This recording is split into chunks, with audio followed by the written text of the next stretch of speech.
Capítulo 4. Motivadores intrínsecos. Los 6 motivadores intrínsecos. ¿Se acuerda de la enciclopedia Encarta que venía con Microsoft Windows? Era la enciclopedia más popular de la década de 1990, pero en 2009 Microsoft la sacó del mercado. ¿Por qué? Porque apareció Wikipedia, uno de los 10 sitios más visitados de la web en el mundo y que está escrita en 278 idiomas. ¿Cuánto ganan las personas que escriben para Wikipedia? Nada, no obtienen ninguna recompensa o compensación económica. ¿Cuál es la motivación que tienen estas personas para escribir en Wikipedia? Algunas, sin duda, tienen motivadores o motivaciones extrínsecas. Por ejemplo, poder decir que son ellos quienes lo escribieron para el mundo, es decir, motivación extrínseca para inflar nuestro propio ego. Sin embargo, la mayoría escribe en Wikipedia por motivadores intrínsecos. Escriben porque ellos deciden hacerlo. Son ellos quienes deciden su destino, motivador intrínseco de autonomía. Otros escriben porque sienten que es un reto a la altura de sus talentos, que se sienten competentes haciéndolo. Motivador intrínseco de competencia. Otros escriben porque sienten que aprenden cuando lo hacen, motivador intrínseco de aprendizaje. Según la literatura es posible distinguir 6 motivadores intrínsecos que se generan mientras desarrollamos la actividad. Estos son los siguientes: la autonomía, competencia, relación, novedad, aprendizaje o crecimiento y trascendencia. Recordando la metáfora del automóvil, la motivación intrínseca puede ser vista como la batería del auto que se carga mientras se realiza la actividad. En este caso, cuando el auto se pone en movimiento. Ver la ilustración 34. La batería tiene 6 placas que le puede dar energía. Cada placa es un motivador intrínseco. En los siguientes subcapítulos iremos profundizando en cada uno de ellos y dándole herramientas y estrategias concretas para que usted las pueda usar en su vida y la empresa. Para muchos gerentes, padres y profesores y otros en general, el paradigma de la motivación que prima en la sociedad es de motivación extrínseca. La foca se mueve por el pescado, al igual que el ejecutivo por el bono o el dinero, el alumno por la nota y los hijos por los premios o castigos. Ver la ilustración 36. No hay duda de que estos factores extrínsecos hacen que la gente se motive, pero, como vimos antes, tienen costos escondidos, no son bien empleados. Nuestra intención en los siguientes subcapítulos es que los gerentes, padres, profesores, entre otros lectores, comprendan que tienen la posibilidad de crear un entorno donde las personas se motiven a sí mismas y que existe una fuente de motivación intrínseca enorme que ellos pueden ayudar a extraer. El paradigma que prima en la sociedad es de la motivación extrínseca. Autonomía, el motivador intrínseco más importante. Erin Langer, profesora e investigadora de la Universidad de Harvard, realizó un estudio en el que a un grupo de ancianos en una casa de reposo se les animó a tomar decisiones en su vida. Así se les permitió elegir una planta para que la cuidaran. Ellos determinaban cuánta agua le echaban a su planta. Cuando la regarían, podían elegir los horarios de visita y decidir qué películas verían. En otras palabras, se les dio autonomía en sus vidas. A otro grupo de ancianos no se les animó a tomar decisiones. Se les dio una planta y no podían elegir los horarios ni las películas, simplemente se los prefijaban. Además, se les indicó que otras personas cuidarían de la planta. Lo que pasó es que se frustró su autonomía. La investigación duró 1 año y medio y al final de ese tiempo los ancianos que contaron con autonomía estaban más felices, más activos, más saludables y más alertas que el grupo que no tuvo autonomía. La autonomía no solo es el motivador intrínseco más importante, sino que además es una necesidad psicológica vital del ser humano que, cuando no la satisfacemos, puede tener un impacto inclusivo a nivel fisiológico. También se ha encontrado que cuando las personas tienen o más satisfecha su autonomía y la competencia y relación, otros dos motivadores intrínsecos, menores serán los niveles de cortisol, que es una hormona que se segrega en situaciones de estrés, y menores las respuestas de ansiedad ante una situación por enfrentar. En un estudio realizado en 2009 se encontró una relación entre los estilos de liderazgo y los ataques al corazón. En esta investigación participaron 3.122 hombres suecos y estos debían evaluar a sus jefes.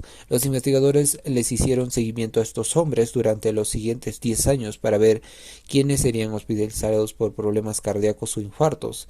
Los investigadores encontraron que trabajar para un mal jefe incrementaba el riesgo de ataques al corazón en 50%. Mientras más negativos los estilos de los jefes, menos felices eran los trabajadores. Cuando los jefes eran controladores, el bienestar era bajo. Cuando los trabajadores sentían que sus jefes promovían su autonomía, es decir, brindarle las razones para hacer algo, por ejemplo, tenían un mayor bienestar. A estas alturas del libro ha quedado demostrada la importancia de la autonomía en la vida, pero ahora sería bueno centrarnos en la autonomía en el trabajo o en la empresa. En un estudio realizado con 320 pequeñas empresas, se separó aquellas que otorgaban autonomía a su personal de aquellas que no lo hacían, que tenían un enfoque más autoritario. A las empresas se les siguió en el tiempo y se encontró que aquellas pequeñas empresas donde se daba autonomía crecieron 4 veces más rápido que aquellas con estilo autoritario de control. También se encontró que en estas empresas había un menor índice de rotación de personal en comparación con las empresas que no daban autonomía a sus trabajadores. Deci, Connell y Ryan en 1989 estudiaron el rol del apoyo de la autonomía en el trabajo.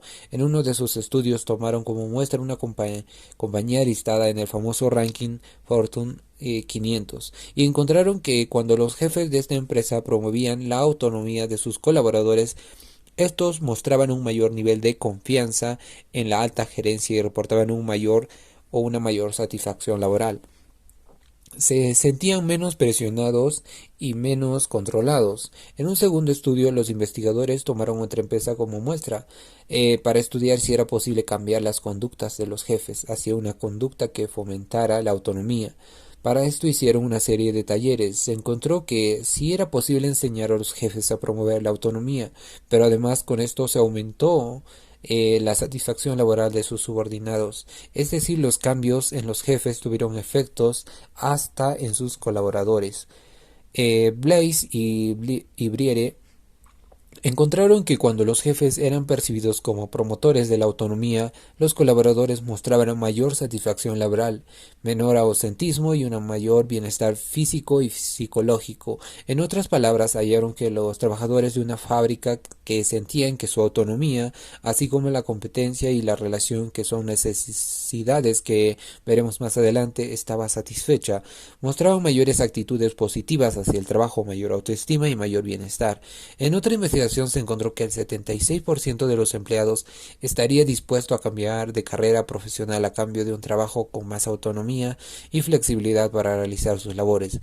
Aún más increíble, el 66% estaría dispuesto a recibir menos sueldo a cambio de esta posibilidad. Uno puede pensar que este tema de la autonomía es solo para ejecutivos de alto nivel, pero en realidad la necesidad de autonomía la tenemos todos los seres humanos. En un estudio realizado en una planta de Ohio, a un grupo de obreros se les dio autonomía. Se les dijo que ellos podían organizarse y definir los horarios de los tumas o los turnos de trabajo, que la planta pensaba cambiar de uniforme y que ellos podían elegir cómo sería el nuevo, y también se les dio la oportunidad de decidir cómo gastar un presupuesto destinado a remodelaciones para su ambiente de trabajo. Se siguió el desempeño de la planta durante un tiempo y se encontró que en solo 2 meses la planta había aumentado en un 20% de su productividad. Actividad.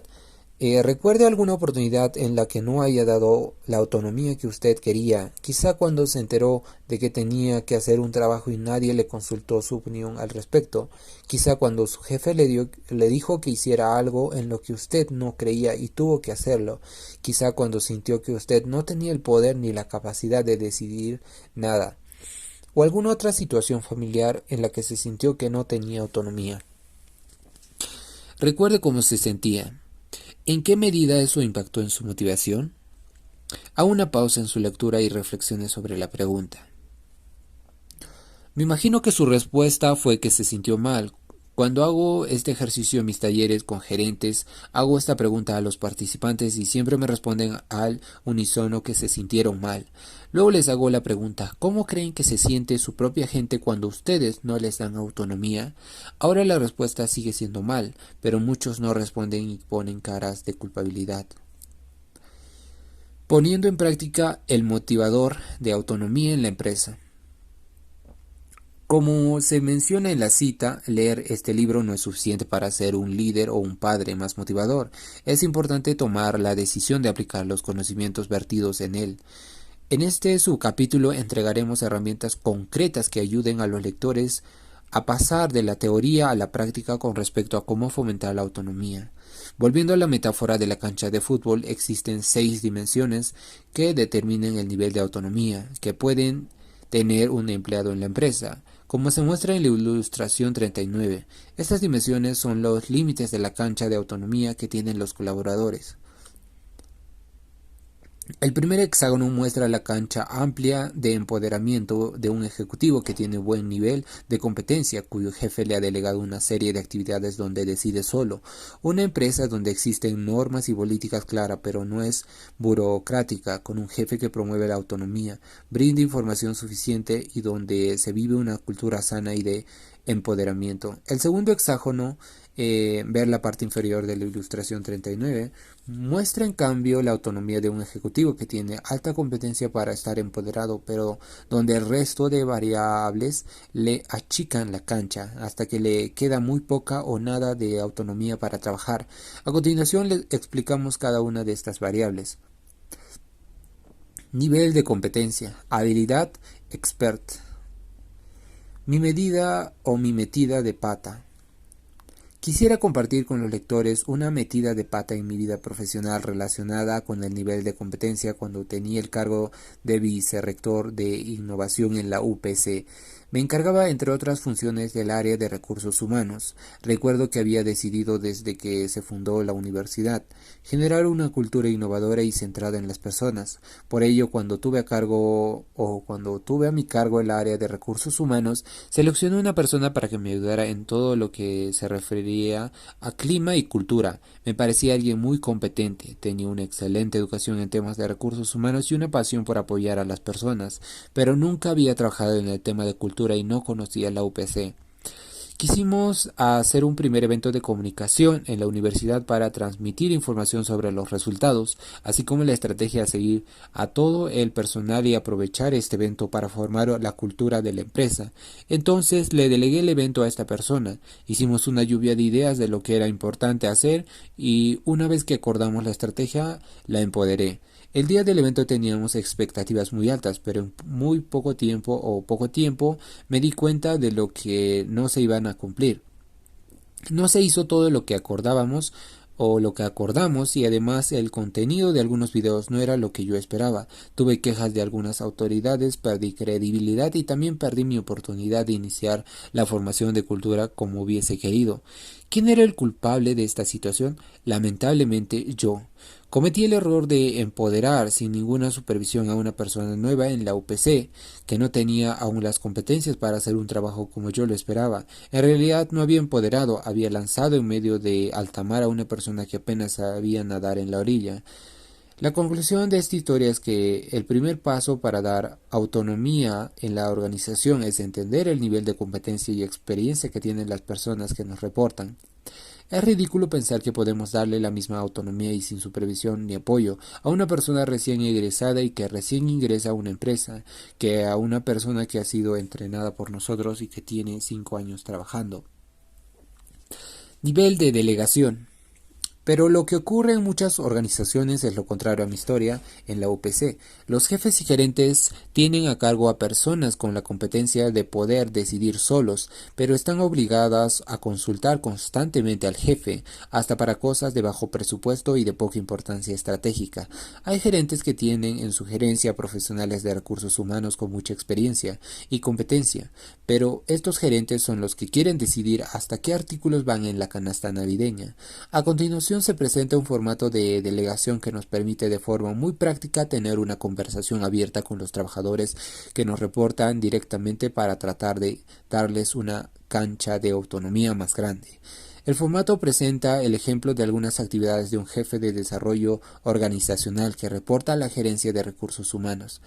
Como se observa en el primer formato, el jefe no ha delegado nada en el subordinado, el jefe decide todo. El nivel de la competencia, habilidades, expertise del subordinado se presenta de 1 a 5, siendo 1 no tiene competencia y 5 tiene toda la competencia para decidir solo. El subordinado tiene dos actividades con el nivel 5, sin embargo, aún en esos casos es el jefe quien decide. En el segundo formato se muestra ahora que el jefe, después de una conversación con su trabajador, ha decidido ampliar su autonomía y le permite decidir solo en las dos actividades en las que está totalmente calificado. Pasos para implementar el formato de delegación. Primero, entregue un formato vacío como el mostrado en los cuadros anteriores y pídale a su colaborador un reporte directo que detalle las actividades de su trabajo, su nivel de competencia en cada actividad, cómo se decide actualmente en cada actividad y a quién se informa la decisión. Recuerde lo que hemos visto anteriormente y explique las razones por las cuales es importante hacer eso. Segundo, pídale además que sugiera en qué actividades él piensa que podría decidir o podría decidir solo. Dígale que está interesado en sus propuestas y escúchelas con atención. Tercero, con el formato ya completado en la mano, converse con su colaborador para acordar sus niveles de competencia y definir en qué actividades podría decidir solo. Escuche todos los argumentos de su colaborador y plantee también sus propios argumentos. Converse con su colaborador sobre cómo puede ayudarlo a llegar a un nivel más de desarrollo. 5. En todas sus actividades, para que pueda ir incrementando su nivel de autonomía y a la vez favorezca su sentido de competencia. Converse con él o ella y juntos planteen un plan de desarrollo. 5. Revise el formato por lo menos una vez al año para tratar de que la persona poco a poco obtenga más autonomía. En un estudio de Gallup con 1.200 trabajadores, el 66% dijo que su gerente le había pedido involucrarse en la toma de decisiones, pero solo el 14% refirió sentir que realmente fue empoderado para tomar esas decisiones. Empoderar no es fácil, pero si usted sigue los pasos recomendados, tiene mayores probabilidades de lograrlo. Un ejemplo interesante de empoderamiento se da en el Hotel Ritz-Carlton. En este hotel, un empleado tiene $2,000 para gestionar con total autonomía en lo que a gastos se refiere. Con este dinero, si el empleado lo considera conveniente, tiene la autonomía para reducirle la cuenta a un cliente, darle una mejor habitación a un huésped especial, entre otras acciones. Políticas y normas. Las políticas y normas desmarcan la cancha de autonomía, puesto que limitan la libertad de acción del empleado. Por ejemplo, hay empresas que están tan llenas de controles que para hacer una compra pequeña el trámite demora semanas porque tiene que pasar por diversas oficinas para su aprobación. Si es algo pequeño, el empleado podría tener la autonomía de decidirlo el gasto, sin seguir tantos procedimientos. Seguir un procedimiento es importante, pero ¿vale la pena que sea tan largo en todos los casos? Por otro lado, si no hay un mínimo de normas y procedimientos establecidos, también se perjudica la autonomía al empleado, porque se pierde tiempo descubriendo cómo hacer las cosas y se queda paralizado sin saber qué es lo correcto en la compañía, tal como vimos anteriormente. Es importante contar con reglas claras y explicar con claridad estas reglas. Información. Si a usted le vendan los ojos para cruzar una habitación repleta de muebles, avanzará mucho más lento y tendrá mucha dificultad para elegir su camino. Cuando un empleado no tiene información relativa a la estrategia de la empresa y a su propio trabajo o desempeño, está con los ojos vendados y reduce su autonomía de modo que pueda tropezar y recibir golpes en el camino. Sin información no puede tomar la responsabilidad, pero con información no puede evitar no tomarla. Cultura. Hay empresas que tienen la autonomía o el empoderamiento como parte de sus valores corporativos. Se trata de empresas en las que se vive una cultura de autonomía que permite agrandar la cancha de empoderamiento de todas las personas que trabajan en ella. Un caso es Kimberly-Clark, Latinoamérica. No solo tiene el valor de empoderamiento como parte de su lista de valores, sino que además lo viven realmente. No es raro ver a un joven de 25 años que ha tenido 3 años de experiencia manejando un presupuesto de 5 millones de dólares de forma totalmente autónoma. Según el gerente de KCCL, la autonomía es el elemento principal que les permite tener un extraordinario clima laboral en todos los países donde operan. Un consejo es que use la misma reunión en la que se discute el esquema de delegación con su reporte directo para conversar con el empleado a partir de las siguientes preguntas. ¿Qué normas o políticas de la empresa sientes que pueden ser revisadas porque te quitan la autonomía? ¿Qué normas o políticas nos faltan al punto que motivan que tengas menos autonomía? ¿Qué información necesitas para ser más autónomo en tu trabajo? Hemos dejado la variable conductas del jefe para tocarla en el próximo capítulo, dado que es una de las más importantes.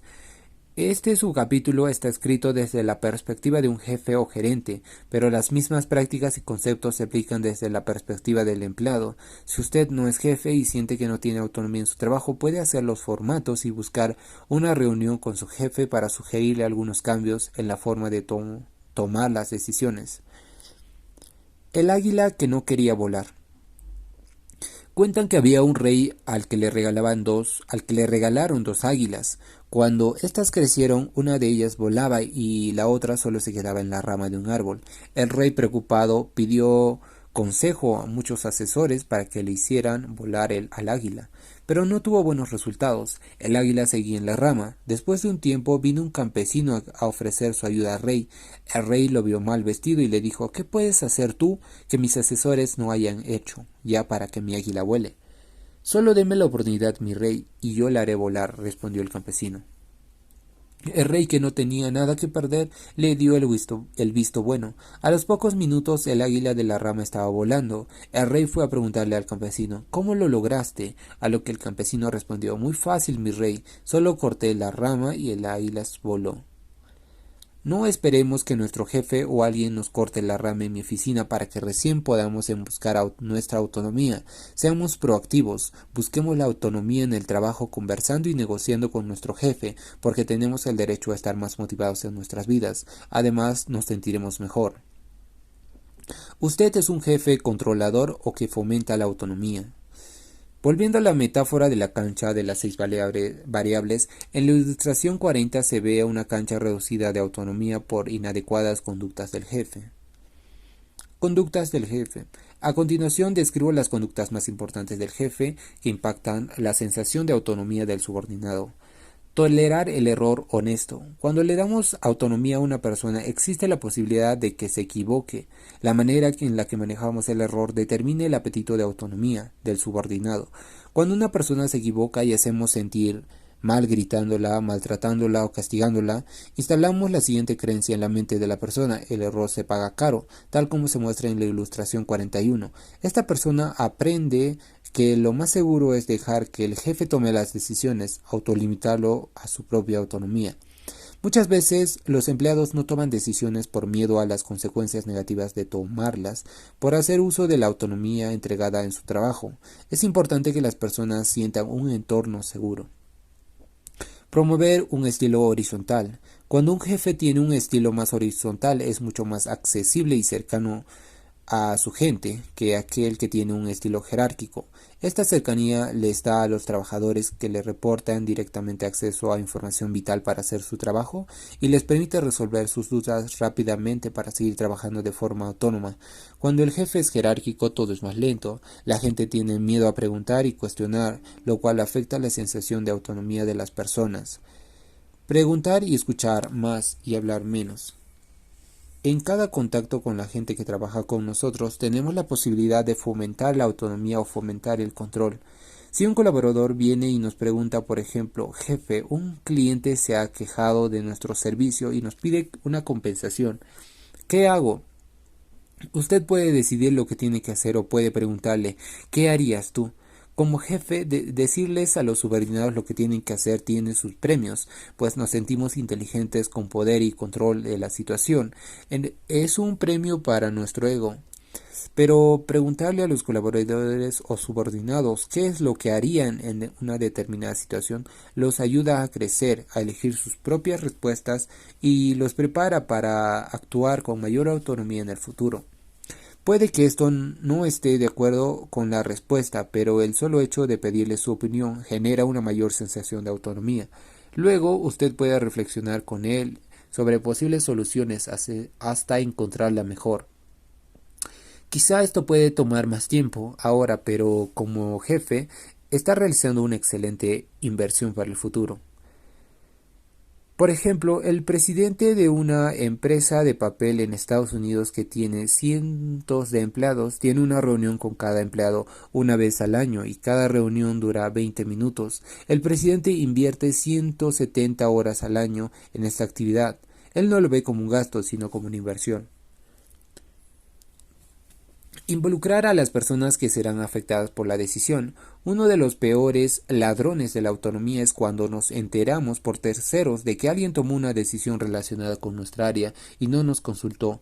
Si tiene que tomar una decisión o alguna acción respecto a un área, es importante reunir a las personas involucradas para que por lo menos den su opinión. El solo hecho de dar su opinión y estar presente en el proceso de decisión aumenta la sensación de autonomía.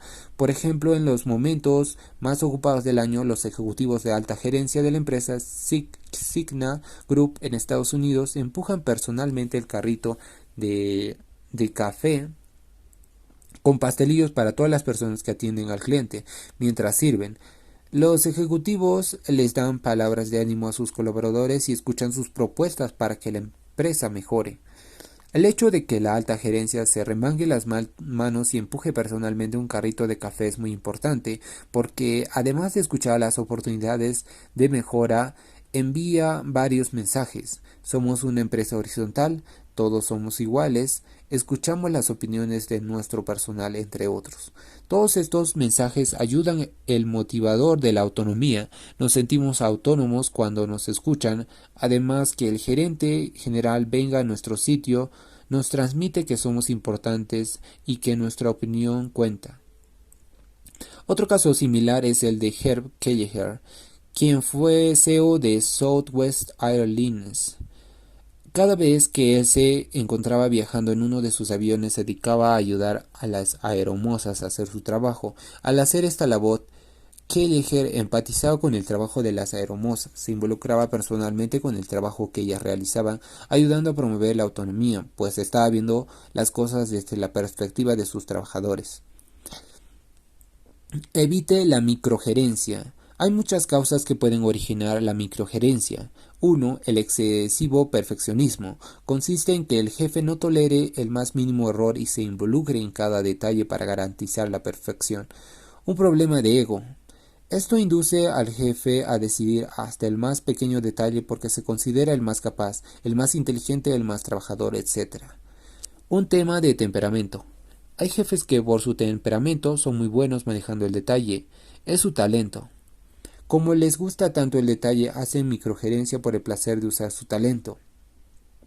Si usted, en su rol de jefe, se siente identificado con algunas de estas causas, es importante que sepa que la microgerencia frustra la autonomía de las personas a su cargo. Cuando los colaboradores sienten que usted quiere ver hasta el último detalle, Les envía el siguiente mensaje: no confío en ustedes lo suficiente como para poder darles autonomía. El siguiente es un caso real. El problema lo tienen los demás. El gerente general de una empresa llama a un consultor para que le ayude a mejorar la cultura de su organización. El gerente le dice lo siguiente: tengo un problema, mi gente no tiene iniciativa, no la veo motivada, además no hay trabajo en equipo en la organización. Al gerente se le veía enérgico, muy dueño de la verdad. Hablaba como si cada palabra que saliera de su boca fuera un texto sagrado. Le sugiero hacer una evaluación de 360 grados sobre su gestión, le dijo el consultor al gerente. No me has entendido. Mi gente es el problema, no yo, afirmó el gerente con la seguridad de Moisés presentando las tablas de la ley. La cultura se forma de arriba hacia abajo. Si su gente no trabaja en equipo y está desmotivada, lo primero y más importante es descartar que usted sea el problema, aseveró con tranquilidad el consultor. Está bien, proceda, respondió el gerente haciendo una sutil expresión de asco y desprecio. Al terminar la evaluación 360 resultó que el gerente hacía microgerencia, que cuando alguien se equivocaba era maltratado, que el gerente era el único que hablaba en las reuniones y les decía a todos lo que tenían que hacer, de ese modo que era totalmente jerárquico. En otras palabras, era lo opuesto a lo mencionado en este capítulo con Medea. El problema no era que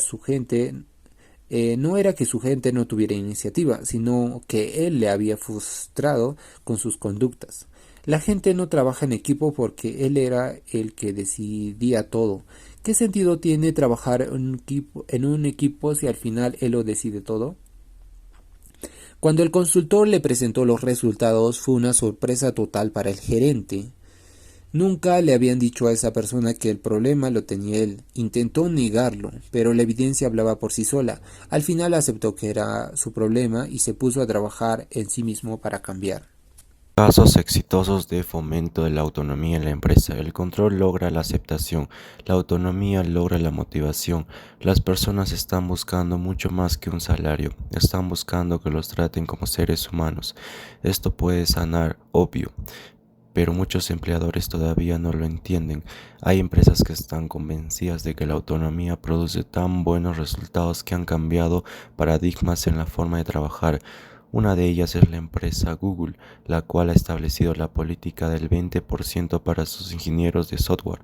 Significa que el 20% de su tiempo o un día a la semana los ingenieros de software tienen la autonomía para decidir qué proyecto desean emprender, con quién quieren hacerlo, dónde quieren trabajarlo y cómo quieren hacerlo. En otras palabras, un día a la semana el ingeniero hace lo que él realmente quiere. Algunas personas pueden pensar que esta política de Google ya no fomenta la autonomía, sino la libertinaje, y la encuentran demasiado radical. Pero lo interesante es que el 50% de las innovaciones de Google proviene de este día.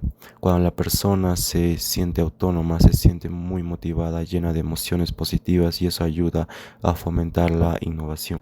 La empresa 3M tiene una política similar, pero en este caso el tiempo dedicado a los proyectos libres es de 15% a la semana.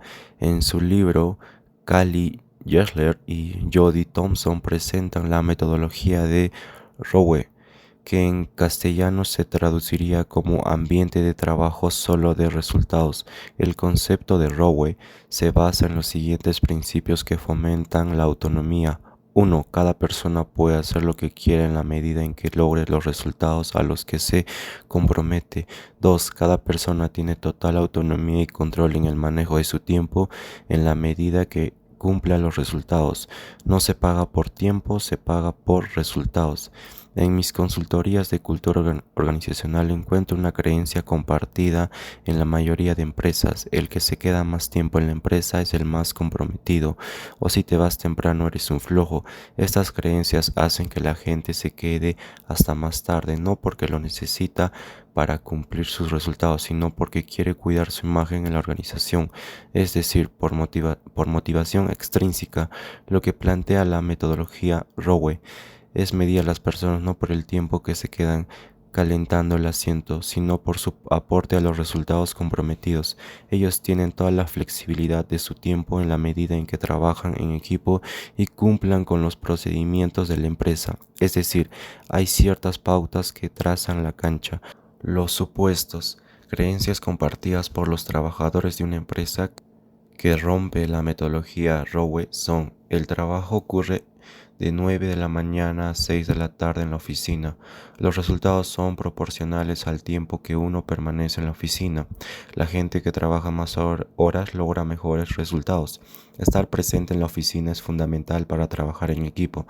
Si se le da a las personas el control de su tiempo, lo aprovecharán para otros fines. Para ascender a alguien deben verlo trabajar más horas en la oficina. Funciona la metodología Rowe. Esta metodología ha sido aplicada por varias empresas, principalmente en Estados Unidos, y los resultados han sido muy positivos. 1. Las personas que siguen esta metodología no reportan un incremento de horas en su trabajo. Había el miedo de que, al liberar el horario de trabajo, la gente finalmente trabaje más horas, ya sea en la oficina o en su casa. 2. Las personas sienten que tienen un mayor balance en su vida. 3. Las renuncias voluntarias disminuyeron en 90%. 4. La productividad aumentó en 35%. En esencia, lo que hace la metodología Rowe es dar autonomía a las personas en dos aspectos: en donde quieren trabajar y cuando quieren hacerlo. En la medida en que uno cumpla con sus resultados, esta metodología tiene sentido porque no todos somos iguales. Hay personas que funcionan mejor durante la tarde o por la noche y otras al contrario. Con Rowe se les da la confianza a las personas de que ellas pueden establecer sus propios horarios de trabajo y dónde hacerlo en la medida en que puedan estar en las reuniones de trabajo en equipo y cumplan con sus responsabilidades. Algunas empresas en Latinoamérica han empezado tímidamente dando la flexibilidad en la hora de ingreso al trabajo. La idea es que el empleado tenga la autonomía de decidir a qué hora quiere entrar a trabajar, entre las 7 de la mañana y las 10 de la mañana, por ejemplo, y luego le piden que cumplan con sus 8 horas de trabajo diario. Es un buen inicio, pero dado que Rowe da tan buenos resultados, sería mejor usar la metodología completa. Imagine que lo hemos convencido. Ahora usted piensa darle más autonomía a su gente. Aplica el formulario de delegación mostrando en capítulos anteriores. Cambia sus conductas como líder. Aplica parte de la metodología de Rowe, porque sabe que sus colaboradores van a estar motivados y además usted va a generar mayor productividad. Pero luego de hacerlo, un par de personas que trabajan con usted se acercarán y le dicen: jefe, la verdad es que este tema de la autonomía no es para mí. Yo prefiero las cosas como eran antes para mí. Es vital consultar todo con usted. Lo que le ocurre a este subordinado se presenta en la ilustración 42. En otras palabras, antes de su colaborador estaba reprimido en una jaula, con muy poca autonomía, pero ahora usted la abre y él no quiere salir. ¿Por qué? Porque es muy probable que su formación de niño haya sido controlada, que haya tenido padres autoritarios que no le daban autonomía o padres muy castigadores y maltratadores cuando se equivocaba. Ahora, de adulto, el colaborador tiene grabado en su inconsciente que es más seguro dejar que la figura de autoridad decida, o que, si se equivoca, le van a quitar el cariño. Como veíamos en capítulos anteriores, si nos ayudamos a las personas a decidir por sí mismas, a reflexionar sobre sus acciones y a dirigir su propia conducta, no sabrán qué hacer en ausencia de alguien que se los diga. ¿Queremos esto para nuestros trabajadores? ¿Para nuestros hijos? En mi experiencia con personas con este pasado, además de abrir la jaula, es muy importante darles mano para ayudarlos a salir de ella. Es decir, probablemente la autonomía los asuste, por eso hay que ser gradual con estos colaboradores e ir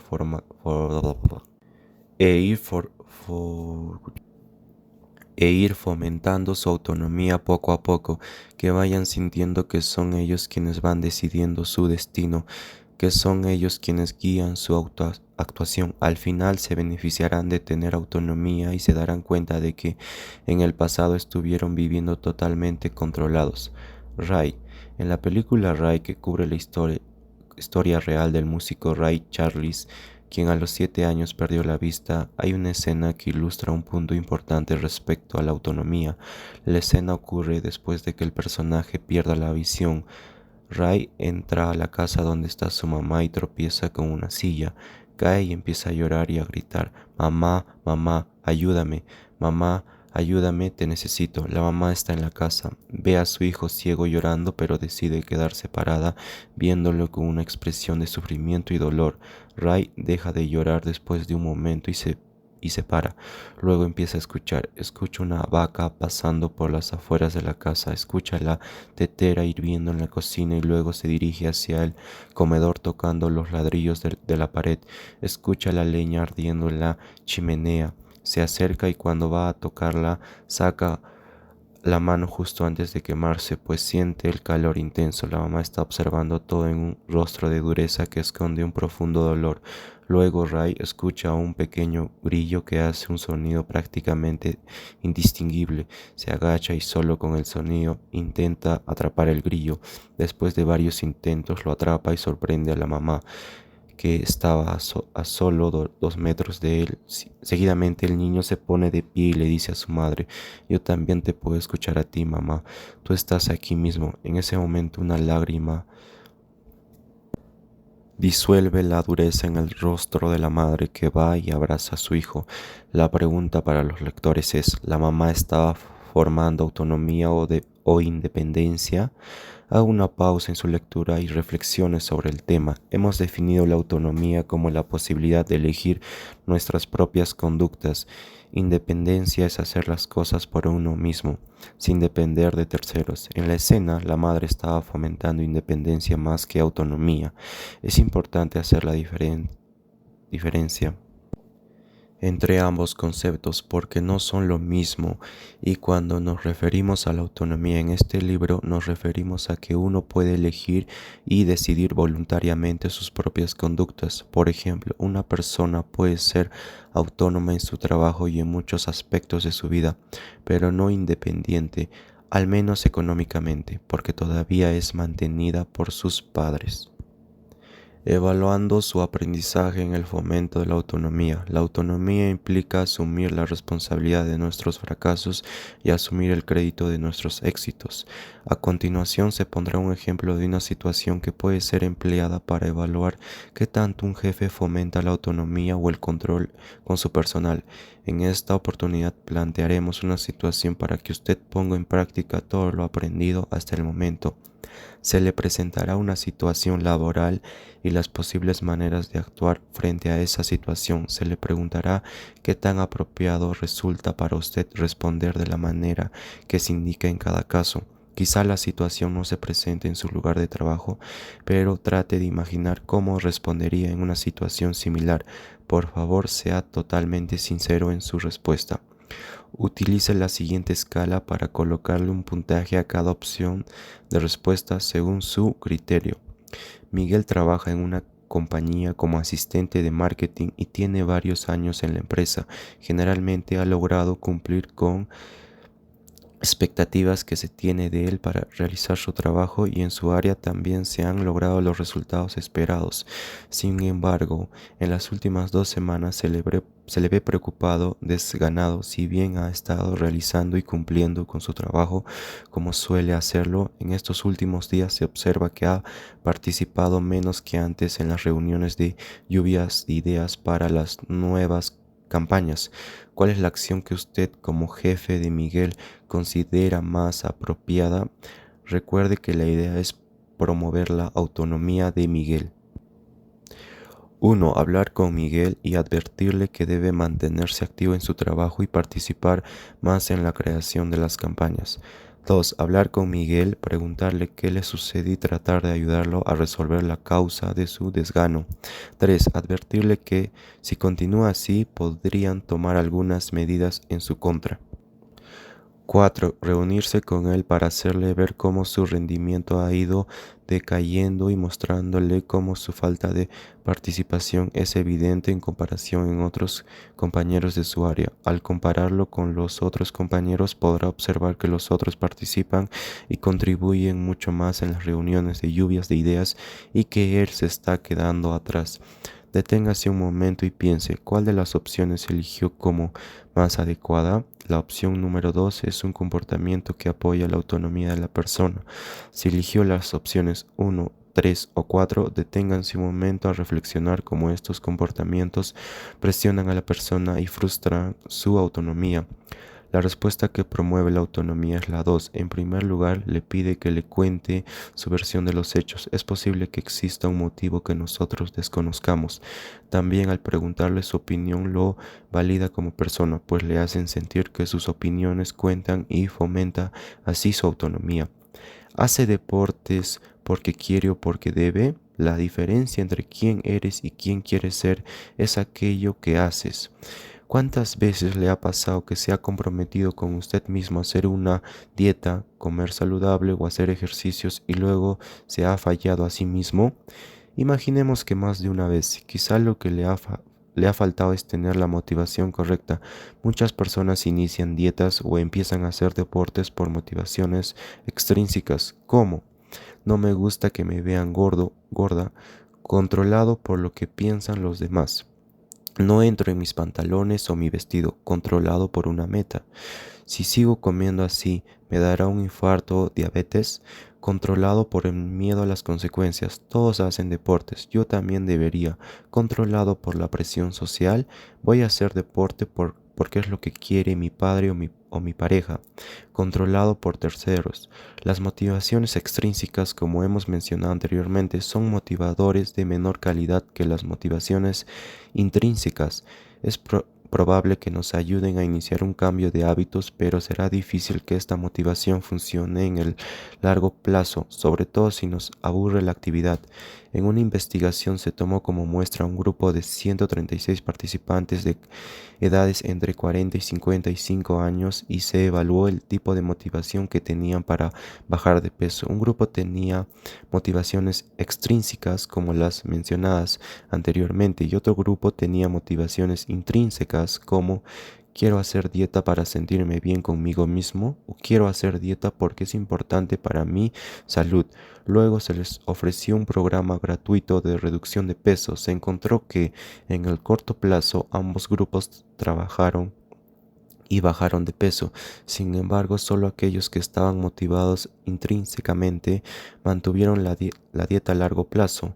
En una investigación realizada en gimnasios se encontró que las personas que más perseveraban en el largo plazo eran aquellas motivadas intrínsecamente porque me siento saludable, a diferencia de las personas motivadas extrínsecamente porque quiero que me vean delgado o delgado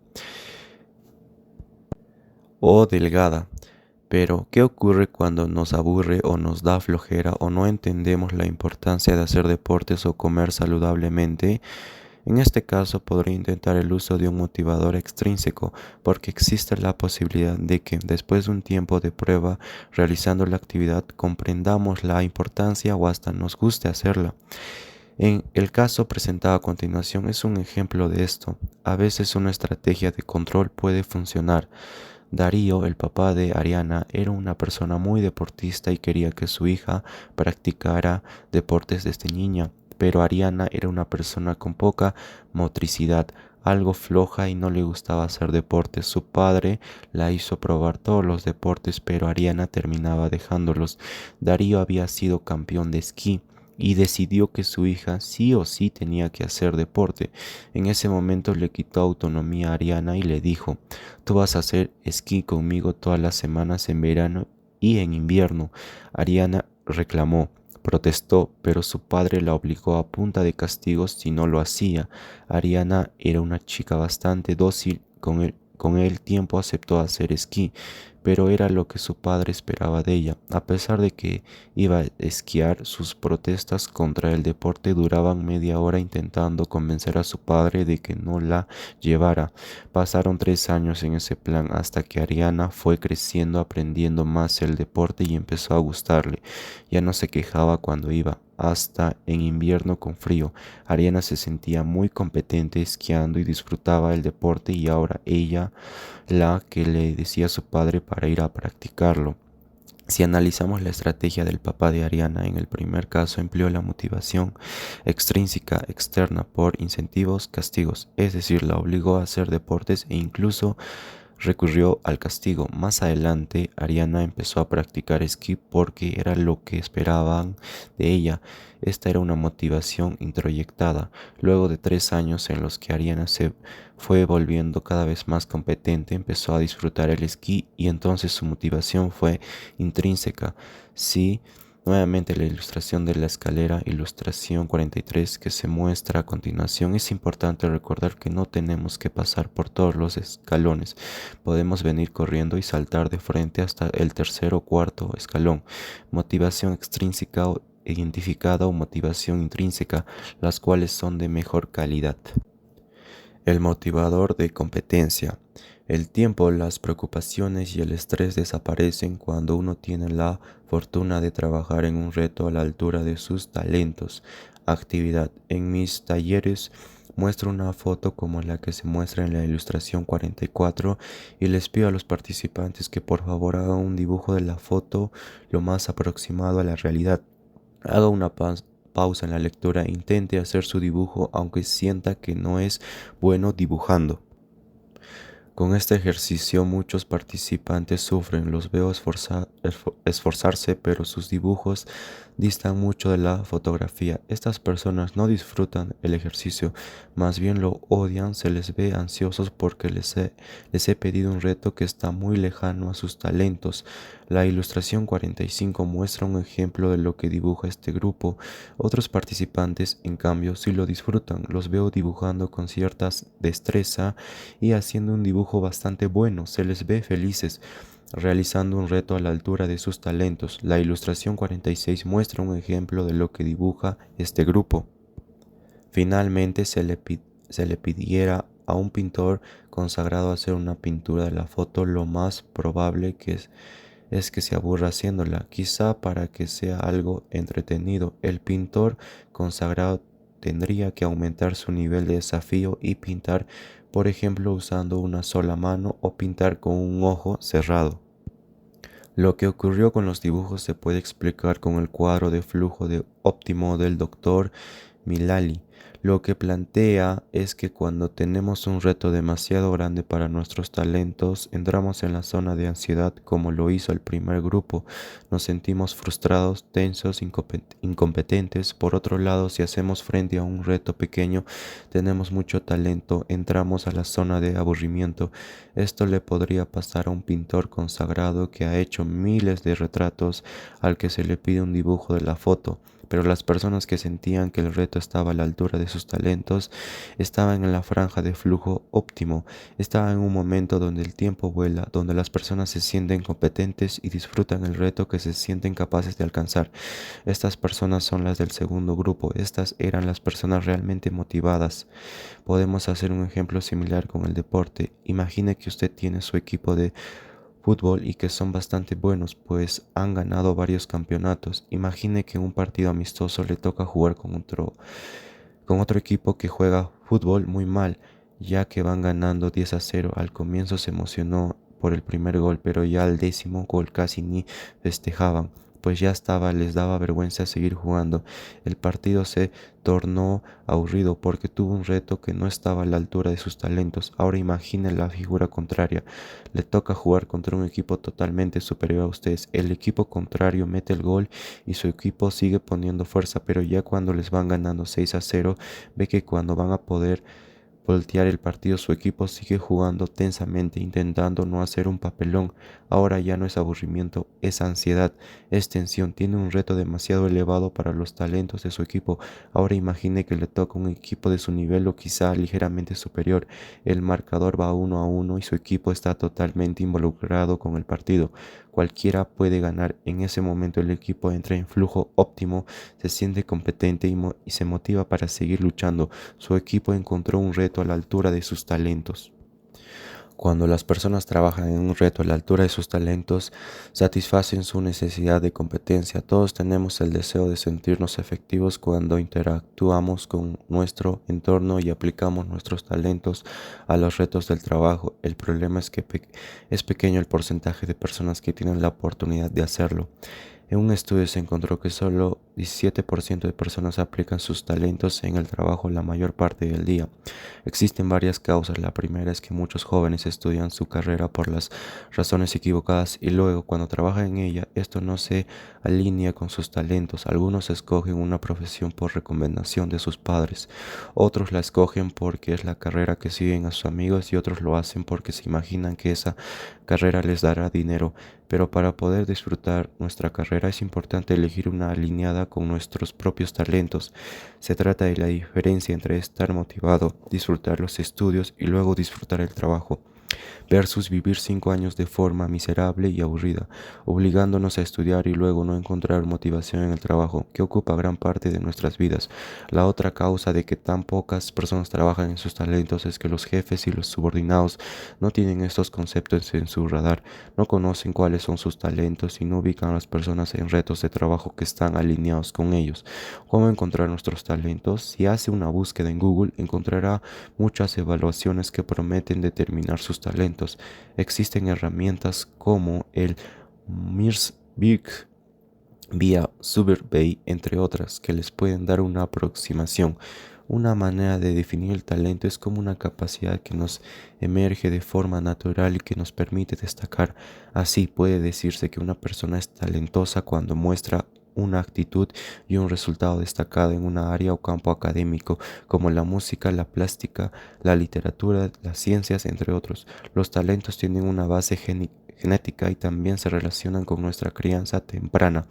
Por ejemplo, existen personas muy creativas a las que les encanta ser ingeniosas y rompen esquemas, pero también existen personas más aterrizadas que son mejores aplicando las ideas y haciéndolas realidad. Hay personas que son muy flexibles, pues se adaptan fácilmente al cambio, pero también hay personas que son muy buenas estructurando, planificando y haciendo seguimiento. Hay personas más racionales, que son cuestionadores, lógicas y analíticas, pero también hay personas muy buenas a nivel interpersonal, empáticas y armonizadoras. Existen quienes son muy activos, los que toman riesgos, los que son buenos conectando personas, estableciendo relaciones interpersonales, los que son centrados, los compasivos, los armonizadores, los curiosos, los detallistas, los organizados, los serviciales, los ordenados, los aprendices, los competitivos, los comunicadores, los optimistas, los que escuchan, los persistentes, los persuasivos, los prácticos, los que competitividad, y la lista puede continuar. Actividad: reflexiones sobre cuáles son sus talentos más desarrollados y aquellos menos desarrollados. Haga su lista cuando usted trabaja empleando sus talentos. ¿Se siente fuerte, motivado y destaca sobre los demás? A continuación, pregúntele a personas que los conocen bien cuáles creen que son sus talentos más desarrollados y menos desarrollados. Yo puedo pensar que soy muy empático y que es mi talento, pero si nadie lo menciona, o más bien si lo mencionan como talento menos desarrollado, entonces es muy probable que yo esté equivocado.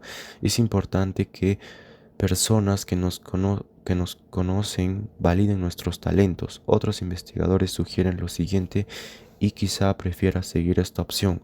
A. Elija un grupo de personas y busque retroalimentación. Identifique entre 10 y 20 personas que lo conozcan bien en diferentes esferas de su vida y pídales que escriban una historia en cuando usted estaba en su mejor momento. B. Una vez que llegue la retroalimentación, busque cuáles son los temas comunes en todos los casos. Haga una lista de ellos y busque ejemplos específicos que expliquen qué talentos suyos sugieren estas historias. C. Con esta información escriba un perfil breve sobre quién es usted en su mejor momento. Lleve sus talentos a la acción. Elabore un plan de acción sobre cómo utilizar sus talentos en la práctica. En su trabajo, por ejemplo, Cuando envíe el pedido, recuerde contactar personas variadas, es decir, que sean contactos personales y profesionales, amigos, familiares, colegas, jefes. La investigación demuestra que la retroinformación funciona mejor cuando las fuentes son diversas. Martin encontró en un estudio que las personas que conocían sus talentos se mostraban más felices y menos deprimidos, pero en este efecto era solo temporal. Solo quienes identificaron sus talentos y los usaron de manera activa lograron cambios significativos en el tiempo. Así se encontró que al cabo de 6 meses seguían siendo más felices y sentían menos deprimidos. En un estudio realizado en Google encontraron que las personas que identificaron sus fortalezas no se volvían más felices o más eficientes, eran los trabajadores que planificaban maneras de adaptar sus trabajos de tal modo que pudieran incluir trabajar más en sus talentos, quienes tenían ganancias significativas en su felicidad y en el desempeño en su trabajo en los siguientes 6 meses. No basta entonces con identificar nuestros talentos, habilidades y fortalezas, pues este es solo el inicio. Lo que se necesita es trabajar en ellos, saber cómo podemos usarlos más en nuestros trabajos y nuestras vidas, hacer un plan y llevarlo a la práctica. Solo así podremos conseguir cambios reales en nuestro bienestar, nuestra felicidad y lograr mejores desempeños. Manos a la obra. La motivación y mi vida. Quisiera compartir con los lectores mis talentos más y menos desarrollados. Recuerde que cada persona es diferente y tiene set de talentos distintos. En mi caso, mis talentos más desarrollados son ser creativo, emprendedor, visionario, orientado al logro, aprendiz, conceptual, comunicador, disciplinado, positivo. Mis talentos menos desarrollados son ser detallista, ordenado, organizado y sociable. Alfredo Miró Quesada y yo fuimos los socios emprendedores de la UPC, con la ayuda de mis otros socios Mariana Rodríguez y Graciela Bancalari. Alfredo inicialmente se encargaba de la parte académica y con su equipo de primera la crearon las mallas curriculares de las carreras. En mi caso, yo era el gerente general encargado del emprendimiento. Toda mi vida he sido emprendedor porque la actividad está muy alineada con mis talentos mencionados en el párrafo anterior. Cuando emprenda algo nuevo, siento que entro en el flujo óptimo, en un reto a la altura de mis talentos. Me siento tremendamente motivado. La UPC se fundó fue un éxito y yo seguí los siguientes 3 años a cargo de la ilustración, pero a medida que las instituciones crecen necesitaban organizarse, manejar mejor el detalle y hacerle seguimiento a decenas de proyectos. Estos talentos requeridos eran mis talentos menos desarrollados, pese a estar 100% motivado y de vivir de mis talentos, a estar desmotivado, absorbido por la rutina, haciendo actividades en las cuales no tenía talento. No me quedaba tiempo para hacer nuevos proyectos e innovaciones. Estaba manejando una organización que se duplicaba año a año. En ese momento tomé conciencia de que no estaba trabajando en mis talentos y acordamos entre los socios que la persona más talentosa para hacerse cargo de la gerencia general era Mariana Rodríguez. Mariana tenía todos los talentos de estructura que me faltaban y además a ella ser gerente de la institución la motivaba muchísimo. Una vez que estuve fuera de la gerencia general decidimos crear el impuesto de vicerrector de innovación y desarrollo, que se encargaría de crear nuevas carreras y de implementar nuevos proyectos en la organización. En ese puesto volví a lo mío y mi motivación aumentó sustancialmente. Algunos lectores estarán pensando qué fácil, cualquiera puede trabajar con sus talentos si se crea su propio puesto. Es decir, yo era socio y podía hacerlo, pero ¿qué pasa cuando eres socio, cuando tienes tus talentos, eres empleado y estás en un puesto donde pasas muy poco tiempo trabajando con ellos? Veamos el siguiente caso. El siguiente caso es real, asignando roles de acuerdo con los talentos. Haciendo un tiempo estuve asesorando a una empresa que quería introducir la cultura de talentos en su organización y decidimos hacer un piloto con el área de recursos humanos. Después de organizar un pequeño taller, las personas del equipo descubrieron, compartieron y validaron sus talentos más desarrollados y menos desarrollados. Luego, cada persona evaluó en qué actividades de su puesto empleaba sus talentos y cuáles tenía que trabajar en sus talentos menos desarrollados.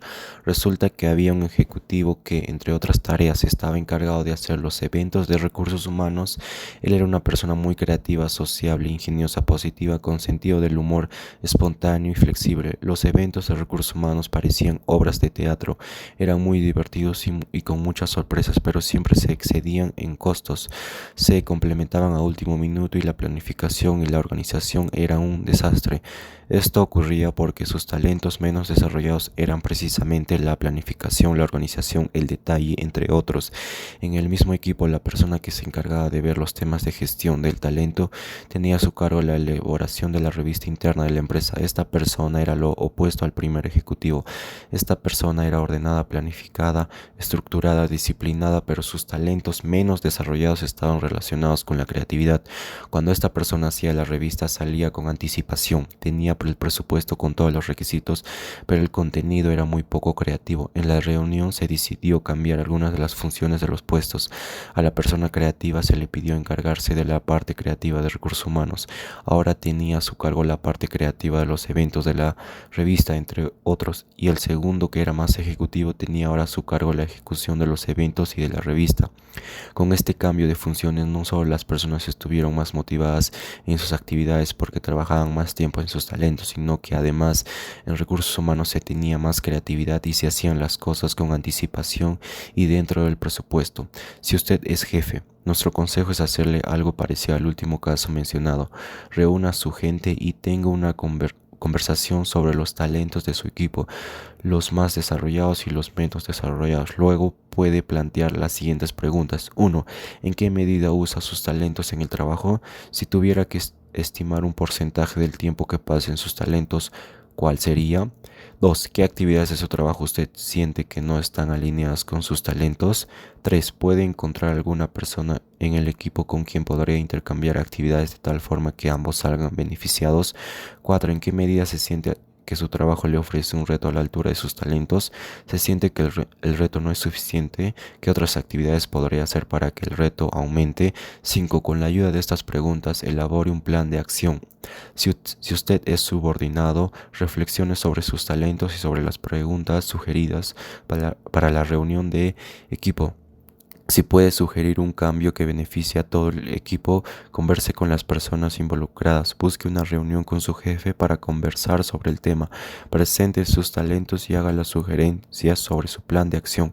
Como estudiante, reflexione sus talentos y piense en qué medida ha seleccionado una carrera que tiene un campo laboral donde puede aplicarlos. Que no le pase lo que me pasó a mí, que estudié ingeniería civil, trabajé una semana en una obra y me di cuenta de que este trabajo no estaba alineado para nada con mis talentos.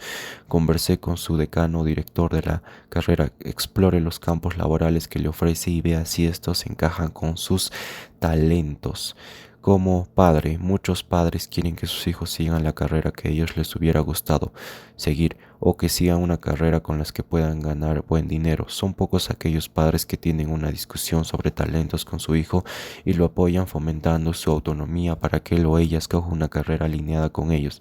Por ejemplo, a mi hijo Alex, desde que tiene 10 años, le fascinaba hacer varios videos y a los 14 años tomó la decisión de estudiar una carrera de cine. El chico tiene un fuerte talento visual.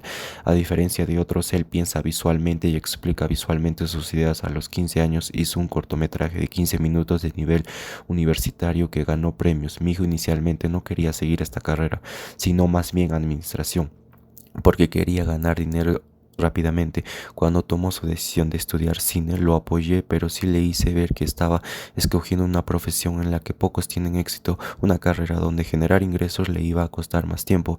Él lo pensó y me dijo: sí, papá, lo he pensado bien, prefiero seguir cine, que me apasiona y tener talento, dinero, en vez de seguir administración y no soportarlo. Soy un convencido de que cuando una persona trabaja en sus talentos, el dinero llega porque no contribuye con su máximo potencial. La novela y la motivación por aprender. Vive como si fueras a morir mañana. Aprende como si fueras a vivir por siempre. Cuando la motivación no dura, Jaime acaba de ser contra Contratado como asistente de presupuesto de una empresa mediana, acaba de terminar su primer mes de trabajo y está motivadísimo, siente que ha aprendido muchísimo, todo es nuevo para él, los sistemas, los procesos, la gente y la organización de la compañía, siente que tiene los talentos para enfrentar el reto al que se enfrenta, está en la franja de flujo óptimo, ha pasado un año y Jaime ahora domina su puesto totalmente, se ha convertido en un experto en los sistemas de presupuestos, lleva los controles con facilidad y la empresa está contenta con él. Él, sin embargo, empieza a sentirse un poco desmotivado porque quisiera un mayor reto o poder aprender más o hacer algo nuevo, pero no ha podido encontrar la oportunidad. Jaime ahora está saliendo de la franja de flujo óptimo y está pasando a la zona de aburrimiento. Al cabo de 3 años, el aburrimiento y la desmotivación es insoportable y Jaime empieza a buscar otro trabajo. El caso de Jaime lo viven millones de personas que entran a sus puestos motivados por la novedad y el aprendizaje, pero terminan al cabo de poco tiempo totalmente aburridos, sintiendo que están estancados, se sienten como muestra la ilustración 50, aplastados por la rutina. En una encuesta aplicada por Hey Group a un grupo de empresas, dividieron a los participantes en dos grupos, aquellos que se pensaban quedar en la organización y aquellos que pensaban dejar la empresa en menos de 2 años. El 66% de aquellos que pensaban quedarse trabajando en la empresa sentían que les daban oportunidades para aprender nuevas habilidades. En cambio, solo el 38% de aquellos que pensaban irse sentían que le daban oportunidades de aprendizaje. Como jefes, es importante entender que en nuestra responsabilidad cuidar que nuestro personal se mantenga en la franja de flujo óptimo. Necesitamos enriquecer el puesto con actividades novedosas donde las personas aprendan. La organización Center of Creativity de Estados Unidos publicó unas investigaciones sobre la mejor forma de aprender en el puesto en la organización. Detallamos algunas estrategias sugeridas a continuación. 1. Asignar proyectos que requieran que las personas aprendan nuevas habilidades. 2. Crear un equipo que solucione algún problema de la empresa. 3. Darle la responsabilidad a un ejecutivo que se encargue de la planificación de un evento de la empresa. 4. Darle la responsabilidad a un ejecutivo que negocie un contrato con un cliente. 5. Visitar a un cliente insatisfecho y volverlo a interesar en la compañía. 6. Organizar el picnic o paseo de la compañía. 7. Participar en una presentación pública de la empresa. 8. Rotarlo por periodos pequeños a otra unidad. 9. Asignarlos para manejar una crisis mediana. Lo ideal para que exista novedad y aprendizaje es que la persona pueda ascender en la organización. No siempre existen las oportunidades, pero uno puede encontrar oportunidades de movimiento horizontal, es decir, rotar las personas a otros puestos. Por ejemplo, en el caso de Jaime, si a los 2 años la empresa lo rotaba al puesto de jefe de facturación y cobranza, por más que hubiera recibido el mismo sueldo, Jaime habría encontrado la novedad y el aprendizaje que necesitaba y hubiera motivado. Veamos algunos ejemplos de cómo promover el aprendizaje en los siguientes casos. Una compañía de restaurantes en Miami ofrece a sus empleados la posibilidad de ir a comer a cualquier otro restaurante con un vale de $50. Lo que se les pide es que a los empleados escriban un reporte de una página detallando lo que aprendieron de la experiencia en cuanto al servicio, el ambiente y la calidad de comida. Esta es una extraordinaria idea para lograr aprendizaje que no es necesariamente tomar un curso. Otro caso es el del presidente de una compañía que compra libros y les da a escoger a sus ejecutivos qué libros quieren leer, luego que les pide que hagan un resumen y que los presenten a su equipo de trabajo, pues la mayor manera de aprender es enseñándole. Las presentaciones en público nos ayudan a mejorar, lo cual es una experiencia de aprendizaje en sí misma. Una práctica interesante de una compañía de energía en Estados Unidos es que le permite a sus empleados colocar en la intranet de la empresa la descripción de su puesto para ver la posibilidad de intercambiarlo. Si otra persona con un puesto similar quiere intercambiar su puesto, se hace el cambio con la aprobación de los supervisores. Pero, ¿qué ocurre cuando aquellas personas que trabajan en puestos más operativos, como obreros o personal de call center, se puede enriquecer un puesto operativo? Sí se puede y hay muchas empresas que lo hacen con buenos resultados. Por ejemplo, hay empresas que forman equipos que mejora continua para hacer más eficientes los procesos o mejorar la atención al cliente. Estos equipos son capacitados y luego empoderados para trabajar en un proyecto de mejora. Esto trae novedad, aprendizaje y la implementación de un proyecto que mejore la empresa. Una empresa de supermercados que contrata miles de personas en puestos operativos ha desarrollado una especie de universidad interna cada 6 meses.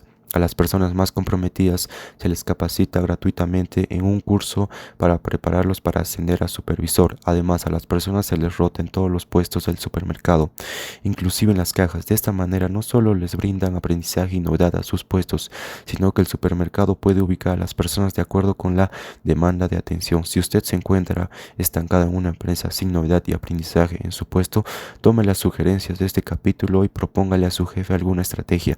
Por ejemplo, una estrategia fácil de ser aprobada es sugerirle al jefe crear un equipo para mejorar algo. Si esto implica más trabajo para usted, le sugerimos verlo como una inversión en su motivación y su futuro profesional. Las empresas recompensan a los empleados que tienen iniciativa. El motivador de relación, la necesidad de amar y ser amado. Ningún logro en nuestra vida tiene sentido si no tenemos con quién compartirlo. Actividad. Haga una pausa en la lectura y piense en el momento más feliz de su vida. Trate de recordar la situación lo más vivida posible. Quédese un tiempo reflexionando. Cuando haga esta pregunta en mis talleres, el 99% de las personas comentó un momento en el que estaban compartiendo una situación con otras personas significativas para ellas. El ser humano tiene una necesidad innata de formar vínculos cálidos y cercanos. Todos queremos tener interacciones sociales que nos comprendan, que nos quieran y valoren, que se interesen por nuestro bienestar. Queremos sentir que pertenecemos a grupos, organizaciones y comunidades. ¿Por qué tener relaciones cercanas es beneficioso para el ser humano? Las investigaciones demuestran que es importante porque las personas funcionan mejor, muestran más resistencia al estrés y manifiestan menores dificultades psicológicas cuando sus relaciones interpersonales son satisfactorias.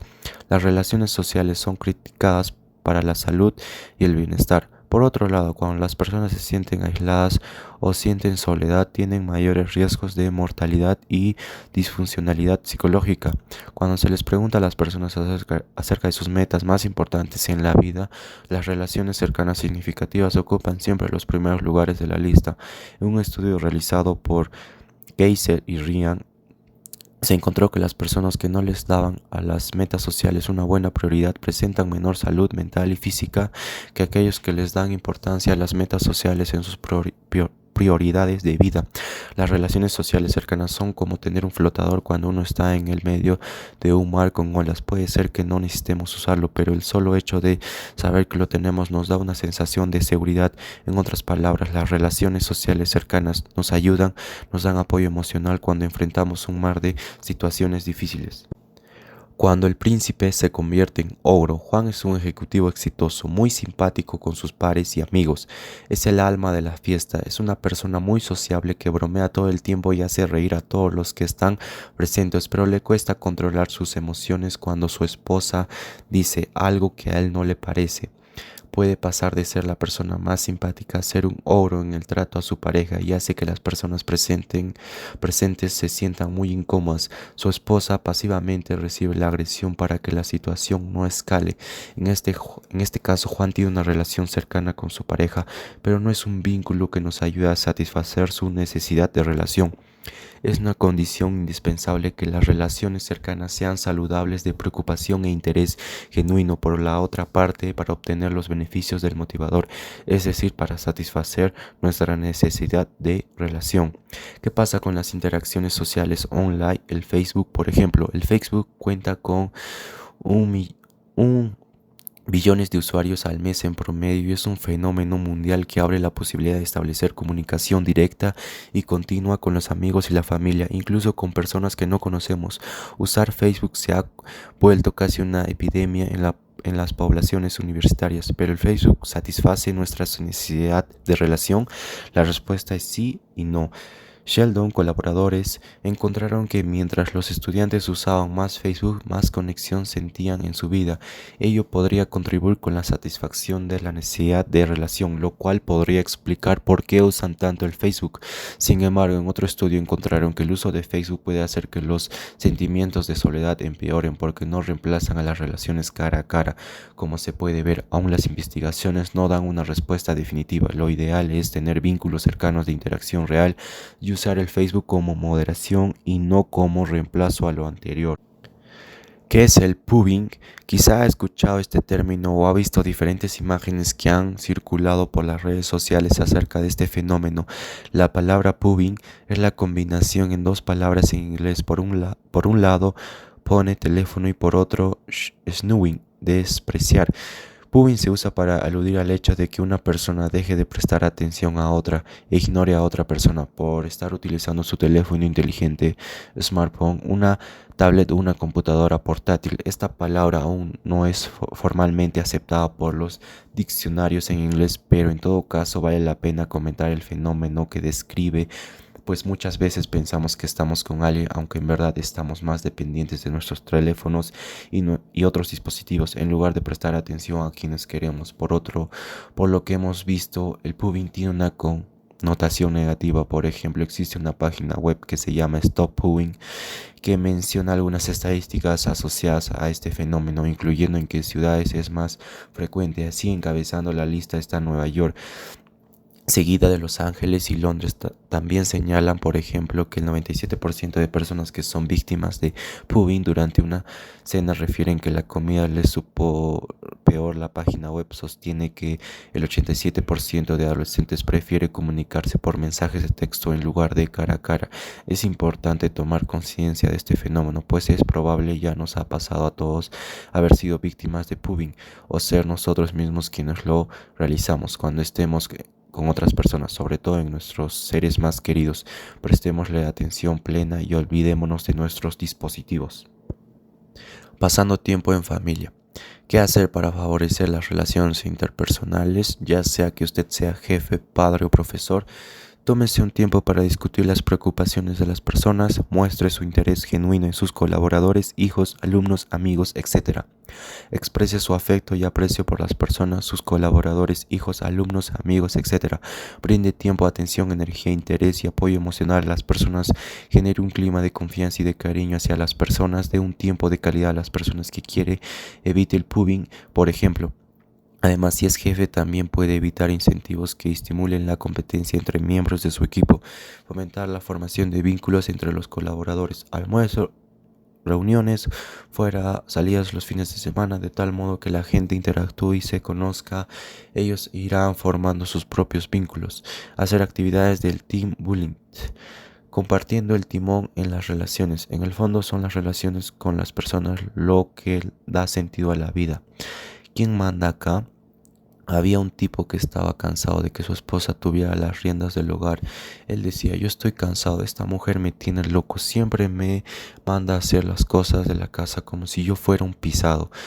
¿Qué dirán mis amigos? Me trata mal y hasta me quiere botar de la casa si no hago lo que ella dice. El hombre decide matricularse en la academia de Kung Fu para darle un buen escarmiento a la esposa y enseñarle quién mandaba en la casa. Después de un largo tiempo, el señor sale de la academia con su traje blanco y dice: ahora sí, vamos a ver quién tiene los pantalones.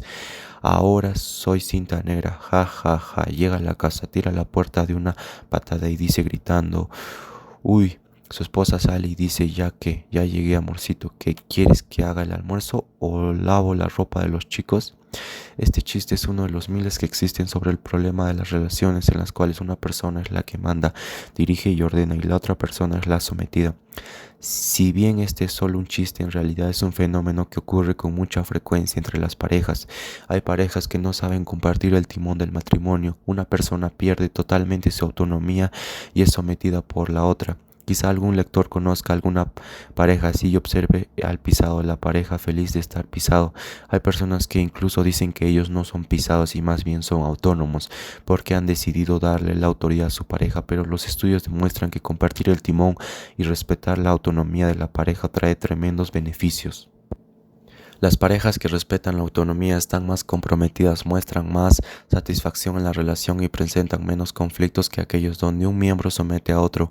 En una investigación por Kinney y colaboradores se encontró que mientras más autónomas las personas, más abiertas se mostraban para comprender a sus parejas y reportaban usar más estrategias activas de afrontamiento cuando tenían desacuerdos con sus parejas. Contrariamente, quienes eran más controladores mostraban mayores intentos de negar los problemas de su relación.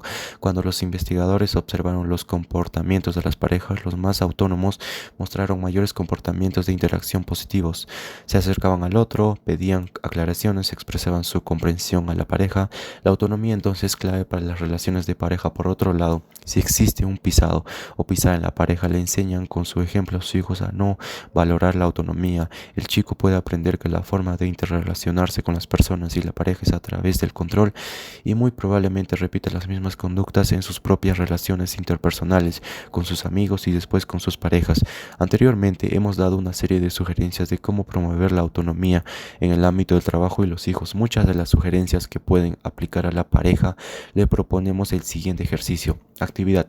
Marque con una X las afirmaciones que se aplican a usted. Con frecuencia soy yo el que decide lo que haremos. No suelo escuchar la opinión o intereses del de mi pareja. Con frecuencia me molesto y le contesto mal a mi pareja cuando las cosas no salen como yo quiero. Con frecuencia me molesto y le hablo mal a mi pareja para alguna decisión que tomo. Con frecuencia por los celos quiero saber de cada actividad que hace mi pareja, dónde está, quiénes son sus amigos en Facebook, qué hace en cada minuto. Con frecuencia hago que mi pareja se sienta culpable por algún problema y uso la culpa para hacer lo que yo quiero. Si usted marcó varias de esas conductas, puede estar perjudicando su bienestar y el de su pareja. Esté atento a lo que le diremos en este subcapítulo. El motivador de trascendencia. Todos tenemos la necesidad de trascender, de dejar un legado. La pena es que algunos están tan metidos en sus metas egoístas que solo al final de sus vidas se dan cuenta cuando ya es muy tarde. Aquel que tiene un porqué puede soportar cualquier cómo. Actividad. Imagine que usted nunca ha existido. ¿Qué habría sido diferente? ¿Qué personas serían afectadas o perjudicadas por su no existencia? ¿Qué cosas importantes no se habrían hecho? Reflexione sobre sus hijos, padres, amigos y personas en general. Haga una pausa en la lectura y reflexione. Cuando hago este ejercicio con los participantes de mis talleres, les pregunto qué aprendieron haciéndolo. La respuesta más común es la trascendencia de nuestra vida, aunque también aún hay un gracioso que responde: aprendí que mi madre habría sido más feliz. Una persona que dedicó su vida a estudiar la trascendencia fue el psiquiatra Víctor. Fue un judío en la época nazi en Austria, que fue llevado como la mayoría de judíos a un campo de concentración en el campo. Lo separaron de su familia y de su esposa, quien posteriormente falleció. Tuvo que soportar maltratos y condiciones de vida atroces. Como todos sus compañeros, sobrevivía con un profundo dolor en su corazón, esperando que le tocara la muerte. Víctor era psiquiatra y justo había terminado de escribir un libro cuando lo capturaron para llevarlo al campo de concentración. Los alemanes descartaron el manuscrito. Él decidió escribir su libro nuevamente y además documentar la psicología de un prisionero en un campo de concentración.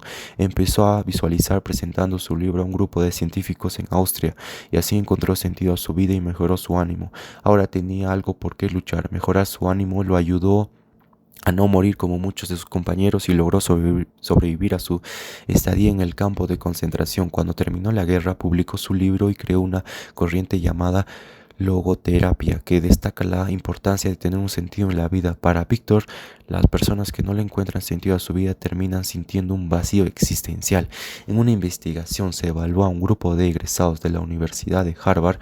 Luego de 20 años de haber egresado de la universidad, visto desde afuera, estas personas ya se encontraban insertadas en el mercado laboral. Tenían una vida maravillosa, pues luego de 20 años el 100% tenía éxitos materiales. Sin embargo, la mayoría se quejaba de sentir una gran falta de significado en sus vidas. Sentían un gran vacío existencial. Por otro lado, en un estudio con alcohólicos realizado por investigadores de la Universidad de San Diego, se encontró que el 90% de los participantes sentía un vacío existencial. Otra vez vemos que cuando las personas sienten un vacío existencial, sienten aburrimiento con la vida, depresión, apatía, entre otros sentimientos negativos. En cambio, cuando la trascendemos, nos sentimos felices, sentimos que ayudamos, que amamos, que somos útiles, nos sentimos conectados con todos. Es una sensación maravillosa que nos hace sentir completos. En mi experiencia, como menciona la cita al inicio del capítulo, algunas personas intentan esconderse de este vacío llenando su vida de objetivos, metas, trabajo y actividades sociales. Se pasan la vida queriendo tener más, lograr más, alcanzar más o ser más reconocidos, pero todos enfrentamos nuestra necesidad de trascender en nuestro hecho de muerte. Cuando ya vemos nuestra muerte cerca, nos preguntamos qué hemos hecho por los demás, cuál fue nuestro legado en la vida. La pena es que no tenemos energías para hacer mucho cuando estamos cerca de la muerte. Algunas personas despiertan a la realidad de la necesidad de la trascendencia cuando enfrentan su propia mortalidad de jóvenes. Cuando estresarse contra la pared puede ser bueno. A una amiga le detectaron un tumor en el cerebro y no se podía saber si era benigno o maligno. Había que operarla y extraerle el tumor en una operación complicada. Ella me contó que cuando estaba en sala de operaciones se puso a pensar en su vida. Ella pensaba, si me muero, mis logros, mis posesiones, mi prestigio, mi ropa no me las puedo llevar. Cuando me vaya se irá solo mi alma. ¿Qué sentido tiene dedicarle tanto tiempo a alcanzar a lograr metas y tener cosas si nada de esto te lo llevas? Al final tuvo suerte, el tumor fue benigno, pero el gran susto que pasó le hizo reevaluar sus prioridades en la vida. Ahora es una persona mucho más centrada en sus actividades trascendentes. A veces enfrentar nuestra propia muerte nos ayuda a vivir nuestra vida de la mejor manera posible. Otra forma de enfrentar la mortalidad es cuando nos toca ver el envejecimiento de nuestros padres. Mi padre tiene 89 años, padece de demencia senil y se olvida las cosas. Cuando lo visito y me siento a darle cariño, no puedo evitar pensar que a mis 55 años me quedan con suerte 30 a 35 años de vida. Ver acercarse su mortalidad me hace pensar en el sentido de mi propia vida. Me pregunto si estoy haciendo lo que he venido a hacer a esta vida, si estoy dejando un legado, si es importante que haga algo más de lo que estoy haciendo. Alfred Nobel confrontó su sentido de trascendencia de una forma particular. Nobel tenía un negocio de venta de explosivos y armamento. Cuando su hermano fallece, el diario saca una noticia y confunde los nombres. En lugar de informar que su hermano había fallecido, informa que era Alfred Nobel quien había muerto. El diario decía: Alfred Nobel sería recordado por la venta de explosivos y armamentos para hacer la guerra. Esta equivocación del diario hizo tomar conciencia de lo que estaba haciendo. Preocupado por este legado, donó gran parte de su fortuna a crear un premio que celebrara la paz, el premio Nobel, como muestra la ilustración 53. Alfred estaba en el cuadrante del egoísmo y éxito económico y pasó al cuadrante de la trascendencia con un éxito económico. Otro caso interesante es el de John Wood, un exitoso ejecutivo que hacía una carrera corporativa en la empresa Microsoft. Después de haber manejado la empresa en Australia, su país natal, lo ascendieron a manejar la región de China. En una de sus vacaciones decidió visitar Nepal y llegó a un pequeño colegio en un pueblito. Como John es curioso, pidió a las personas encargadas que le mostraran el centro educativo. Al terminar la visita preguntó ¿dónde está la biblioteca? Las personas le dieron que era una pequeña habitación vacía sin libros. Le dijeron que desgraciadamente no tenían dinero para comprar libros. John sabía que esto no permitiría darle una buena educación a los niños pobres y perturbaría el ciclo de la pobreza. Movido por esta situación, regresó a Australia, consiguió una donación de 3,000 libros y los llevó a Nepal. Allí empezó a gestar su idea de crear una fundación que se llamase Room to Read y que se dedicara a armar e implementar bibliotecas en los colegios pobres. Poco a poco, la fundación fue absorbiendo a John hasta que decidió renunciar a Microsoft y se dedicó a tiempo completo a trascender. Algunos pueden pensar, yo también haría lo mismo si tuviera su dinero, porque no debo haber ganado poco en Microsoft profesor, es un comentario válido, pero mire cuántas personas tienen mucho más y siguen solo sus metas egoístas y queriendo alcanzar y tener más cosas materiales. El caso de John es un caso extremo. No tenemos que dejar todo lo que hacemos para trascender. Podemos trascender durante y mientras trabajamos. Actividad: encontrando nuestra propia trascendencia en nuestro trabajo. Tome perspectiva y trate de encontrarle significado a su trabajo. Reflexione acerca de cómo su trabajo impacta a otras personas, que pueden ser clientes, compañeros de trabajo, proveedores, comunidad, país o algún otro grupo humano. En qué medida su trabajo hace la diferencia con otros seres humanos.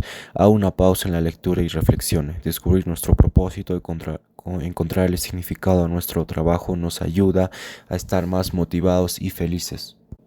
Si usted es jefe, recuerde que su gente está cumpliendo sus metas y están abrumados con las demandas del día a día. Es importante tomarse un espacio mensual para recordarles cómo su trabajo impacta a otras personas, para recordarles la trascendencia del trabajo para la empresa, los colaboradores y el país. Otra forma de satisfacer la necesidad de trascendencia de las personas a su cargo es organizar actividades de ayuda social. Si su empresa no las promueve, usted las puede promover escogiendo a un grupo de personas que necesitan ayuda.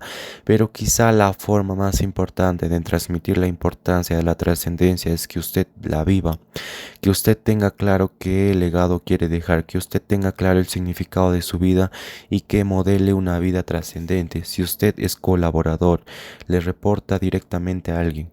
Recuerde tener claro cuál es el significado de su trabajo. De vez en cuando hágase la pregunta: ¿estoy haciendo la diferencia con las personas? ¿Estoy dejando un legado? ¿Estoy sirviendo o ayudando lo suficiente? Si usted es padre, la necesidad de trascender no se manifiesta temprano en la juventud. Los adolescentes, salvo excepciones, tienden a buscar satisfacer sus necesidades egoístas, pero usted puede sembrar en sus hijos con su ejemplo la semilla de la trascendencia que eventualmente crecerá. Mi sugerencia es colaborar como familia en alguna obra de desarrollo social. Si sus hijos lo ven preocupado por el bienestar de otras personas, por lo menos van comprendiendo que en la vida no todo se trata de uno mismo. Las empresas pueden ayudar a sus trabajadores a encontrar el significado del trabajo. Por ejemplo, cuando era vicerrector de la UPC, hacíamos reuniones institucionales donde alquilábamos la sala más grande de un cine para informar acerca de los logros, metas y estrategias a todo el personal, pero usábamos siempre el final de esta reunión trimestral para recordar la trascendencia de lo que hacíamos. En la sala no solo había profesores, también estaba el staff administrativo que no tenía mayor contacto con los alumnos, personas de contabilidad, de finanzas, de almacén y de otras áreas. Previamente al evento entrevistábamos y filmábamos, por ejemplo, a un alumno egresado que contaba su experiencia en la UPC, de cómo lo había estudiado, le había cambiado la vida, cómo ahora estaba cumpliendo sus sueños.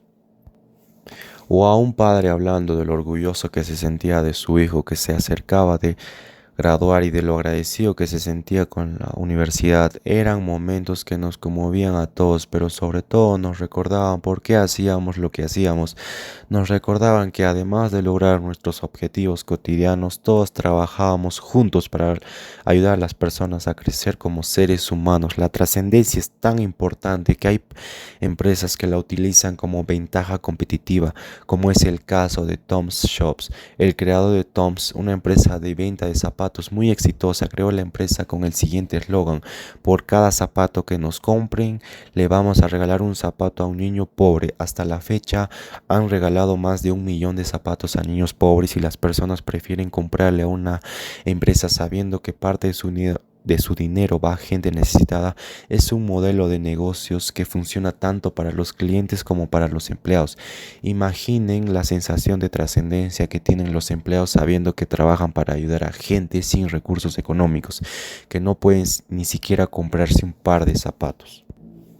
El eco. Cuentan que un papá estaba caminando por las montañas con su hijo pequeño. El papá se adelantó un poco y desesperado el hijo gritó papá y escuchó de regreso papá, papá, papá. El hijo nunca había escuchado el eco antes y se sorprendió muchísimo. Consternado le preguntó al papá, ¿qué es eso que suena? El padre, antes de darle una explicación, se paró sobre una piedra y gritó amor y se escuchó de regreso amor, amor, amor, amor. Luego gritó odio y se escuchó odio, odio, odio, odio. Finalmente le dijo al hijo, lo que escuchas es el eco es como la vida, lo que tú entregas te regresa, si entregas amor te regresa amor, si entregas odio te regresa odio. Cuando hacemos actividades trascendentes entregamos amor a otras personas y la vida, como el eco, nos devuelve el amor, llevando nuestro corazón, haciéndonos sentir completos y espirituales. Motivadores intrínsecos, resumido lo aprendido. Lo único que es duradero es cuando las personas se motivan a sí mismas. En la ilustración 54 se muestra un ejecutivo desmotivado. En su trabajo no satisface la necesidad de autonomía. Todo es rutinario, no tiene novedad, no hay nada divertido, siente que no trabaja usando sus talentos, además siente que está estancado, que no crece y para complicar las cosas se vive en un clima laboral de desconfianza, siente que su trabajo es intrascendente. En cambio, en la ilustración 55 se ve a un ejecutivo motivado que tiene un jefe que ha creado un entorno donde él se ha motivado a sí mismo por el trabajo. En primer lugar, su jefe promueve su autonomía y él siente que toma voluntariamente muchas de las decisiones que afectan su destino. Su jefe además crea un ambiente seguro donde las personas pueden equivocar pero no son castigados, sino que se aprende del error. Su jefe hace un gran esfuerzo por compartir toda la información para que las personas estén empoderadas para decidir. Además, su jefe lo conoce bien, sabe cuáles son sus talentos y se ha asegurado de que su trabajo implique retos a la altura de sus talentos. El jefe promueve un ambiente horizontal, cercano. Hay muy buenas relaciones interpersonales y se trabaja en equipo, se vive un ambiente de sentido del humor y se promueve que las personas la pasen bien. El jefe ha creado una serie de oportunidades de crecimiento en el trabajo, rotando horizontalmente a las personas para que aprendan y conozcan otras áreas. Ha creado el club del libro para que una vez al mes se discutan libros nuevos durante 2 horas. El jefe todo el tiempo les recuerda la trascendencia de su trabajo, cómo impacta en la empresa, en los consumidores, en los colaboradores y en el país. Finalmente, el jefe reta a las personas para que propongan nuevas formas de hacer las cosas. Es un fanático de la innovación. En el primer caso del empleado desmotivado, el jefe siente que su responsabilidad es cumplir los objetivos de la empresa y que las personas a su cargo son un medio para un fin. No entiende que es una responsabilidad crear un entorno donde las personas se motiven a sí mismas en sus trabajos. En el segundo caso, el jefe tiene claro que su responsabilidad es cumplir los objetivos de la empresa, pero además ayudar a fomentar un entorno que apoya a que las personas se motiven a sí mismas. Este jefe sabe qué hacer. Al crear este ambiente no solo ayuda al cumplimiento de los objetivos, sino que además trasciende al ayudar a que las personas que trabajan con él se sientan realizadas. ¿Qué tipo de jefe es usted? Si hasta hoy usted ha sido como el primer jefe mencionado, ahora tiene todas las herramientas para cambiar, mejorar y aumentar la motivación de las personas a su cargo. Si usted no es jefe y su jefe no genera un buen entorno para la motivación, no todo está perdido. Usted ahora cuenta con las herramientas para poder conversar con su jefe de tal modo que lo ayuda a promover motivadores intrínsecos en su trabajo. Tiene la herramienta de delegación para solicitar mayor autonomía. Puede conversar sobre sus talentos y sobre qué actividades podría hacer con mayor frecuencia o cuáles podría dejar de hacer para estar más alineado con ellos. Sus talentos puede sugerir estrategias para crear un mejor ambiente laboral donde exista mayor confianza entre todos. Usted mismo puede tratar de innovar en su trabajo para traerle más novedad. Usted mismo puede tratar de innovar en su trabajo para traerle más novedad. Usted mismo puede pensar en la trascendencia de su trabajo y además proponer actividades de ayuda social para hacer con el equipo. De esta forma puede ir proponiendo estrategias para que la mayoría de motivadores intrínsecos se incorporen al trabajo. No digo que sea fácil, pues a veces hay jefes muy difíciles. Finalmente, si su jefe no le da importancia al tema, de usted depende seguir desmotivado o buscar un trabajo mejor donde usted se sienta motivado. Mi vida y la motivación. ¿Por qué tienes que ser tan bruto? Solo tienes que escribir las letras. ¿Esto es tan difícil? ¿Qué edad tienes? Me dijo mi madre muy molesta cuando me castigó en el verano que cumplí 9 años por haber salido desaprobada en el curso de lenguaje. Mi castigo consistió en quedarme sin salir todo el verano y tomar las mañanas para pasar en limpio mis cuadernos con una letra impecable, acompañado de mi madre. Cada vez que me equivocaba recibía un reclazo de ella y un grito recordándome lo poco inteligente que era. Mi madre era una persona con problemas emocionales y podían salirse de la boca de las palabras más crueles que uno puede imaginar. La verdad es que, pobrecita, ella vivió lo mismo de niña con su propia madre, Sara, mi madre, una persona que como consecuencia de su propia niñez era muy controladora. De niño aprendí que yo no podía decidir nada, ella decidía en qué clases extracurriculares me metía, si tocaba el órgano o el acordeón, quiénes debían ser mis amigos y qué tipo de enamorada esperaba de mí. Como resultado de esta niñez tan controladora, terminé siendo un joven muy inseguro. Tuve la suerte de que mi padre pasó por un momento económico bueno y me pudo pagar los estudios en la universidad de Estados Unidos. Más importante que la experiencia universitaria para mí era la posibilidad de tener autonomía por primera vez. Aunque ya en la universidad mi madre hablaba por teléfono conmigo una vez por semana intentando mantener el control de la noche a la mañana, tuve supuestamente toda la autonomía que quería. Para lidiar con mi tremenda inseguridad generé una capa de ego gigantesca. Me propuse ser el mejor estudiante de la Facultad de Ingeniería Civil. Me empezó a ir muy bien y mi ego estaba exaltado. Tenía que sacarme la mejor nota. Tenía que ser el alumno con las mejores ideas de la clase. En otras palabras, no asumí mi autonomía. Me la habían dado, pero yo todavía seguía en la jaula. Mi madre ya no era la carcelera. Ahora era mi propio ego el que me tenía controlado. Mi motivación en la vida era totalmente extrínseca. Las notas o las calificaciones o el reconocimiento de mis padres. Al regreso de la universidad, después de trabajar un par de años en una empresa de ingeniería, fundamos con mis socios y amigos Cybertech, un instituto de computación. Nuestra propia empresa, el Cybertech, seguía un controlado. Mi principal motivador era tener el grupo económico peruano más grande e importante, crecer y llevar a tener miles de alumnos. En otras palabras, el ego todavía era mi carcelero y mi controlador. A los 30 años tuve la gran suerte de pasar por una crisis emocional severa que me llevó a buscar ayuda y terminé consultando a un psicoanalista. Recuerdo que le dije: no entiendo, tengo todo para ser feliz, tengo el mejor auto, tengo mi propia empresa, exitoso. Tengo la chica que quiero, pero no sé qué me falta, que no tengo la felicidad. Entonces él me dijo: David, la felicidad no se tiene, la felicidad se siente. Empezó un proceso de psicoanálisis de 4 veces por semana. Recuerdo que todo el dinero de mis sueldos se iba a pagarle. Como era soltero y no tenía hijos, podía hacerlo. Durante los primeros 5 años iba 4 veces por semana y luego en una segunda etapa estuve asistiendo 2 veces a la semana durante 5 años más en la terapia. Me reencontré con mi doloroso pasado, tomé conciencia de lo controlado que estaba por mi ego, tomé conciencia de que mis emociones estaban bloqueadas, me liberé de la esclavitud del control. Posteriormente hice meditación, lo cual me ayudó muchísimo también.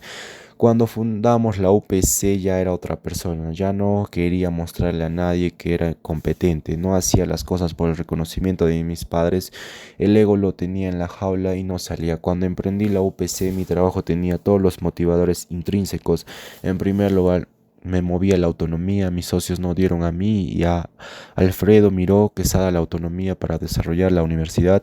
Me sentía competente porque mis talentos están relacionados con el emprendimiento y con la creatividad, y el reto de lanzar la UPC era grande, pero ya sabía que podía hacerlo, estaba en la franja de flujo óptimo. Pero al cabo de 3 años, como expliqué algunos capítulos atrás, me empecé a sentir desmotivado. La UPC había crecido y mi trabajo ya no consistía tanto en crear, sino en organizar, planificar, ordenar, establecer procesos.